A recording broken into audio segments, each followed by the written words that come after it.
और यहाँ आपको बताएं कि कराची के साहिल पर फंसे जहाज हैंगटोंग की रवानगी फिर ताख़ीर का शिकार हो गई। तेज़ हवाएं रवानगी में रुकावट बन गई। जहाज को ले जाने के लिए टग बोट तैयार है। केपीटी हुकाम का कहना है कि हवा का दबाव कम होते ही जहाज को रवाना कर दिया जाएगा।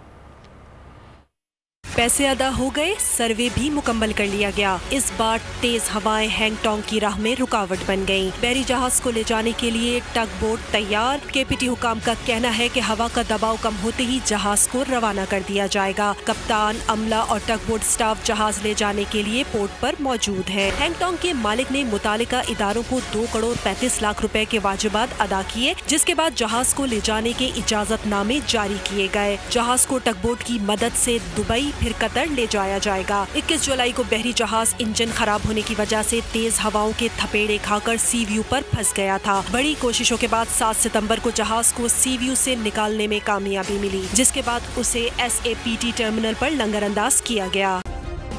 सब्सक्राइब करें और बेल दबाएं ताकि कोई खबर रह न जाए।